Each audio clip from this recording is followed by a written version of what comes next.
Hi guys, it's Amiyrah Martin from GroceryBudgetTutor.com, and today I am back with another frugal question, or a frugal frequently asked question.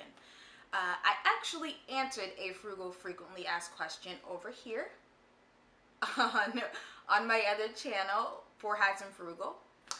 But today I'm going to answer the question that should have been asked. And I believe the question that should have been asked is, I am in my 20s with kids. How should I be saving my money? I love this question, mostly because I just decided to ask it. So yeah, it's awesome. But the answer to this question is just simple and easy to do, really. So when you are in your 20s with kids, just a side note, my husband and I, were in our 20s with 2 kids, so this is where our expertise, so to say, comes in.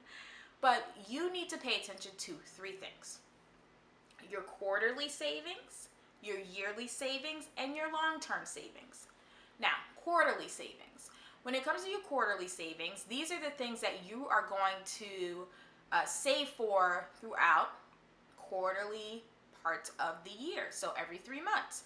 If you think about your children, every 3 months they usually need new clothes, new shoes, and money for extracurricular activities, or any activities that you may want to do together as a family.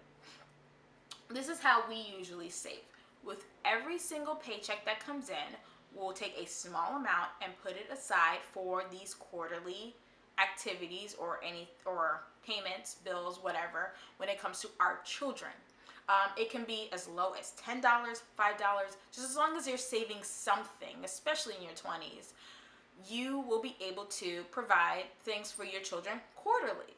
So if you think about it, your kids will need, new pairs of sneakers, maybe snow boots, depending on where you live. They may want to use that money towards learning karate, learning soccer. You want to have this money ready for them, so that way when things pop up, especially quarterly, you have it already put aside for those special activities, clothing and shoes, or anything else that may pop up. Now when it comes to yearly, your yearly savings will cover if your kids are in private school, your private school tuition.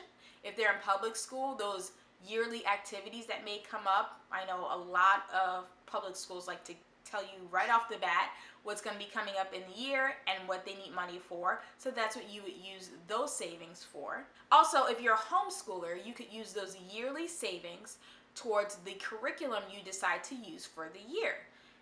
You can also use that for whatever activities you decide that your children will do that year in terms of their school curriculum and their extracurricular activities. Now, here's my favorite one, the long-term savings. The reason why I love long-term savings is it's long-term.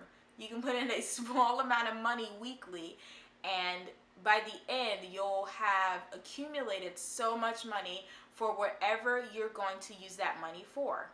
Long-term savings usually means college savings for your children.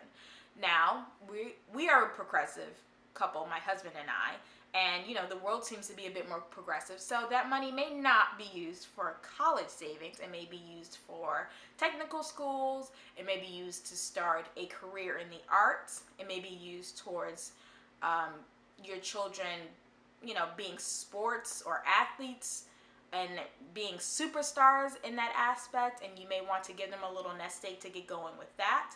So keep that in mind, that college savings doesn't always mean college, but you do need to save for your children. By putting away even a small amount, like $5 or $10 a week for your long-term savings, you are offering your children a great opportunity to have a wonderful nest egg towards their learning of whatever variety it may be once they're older.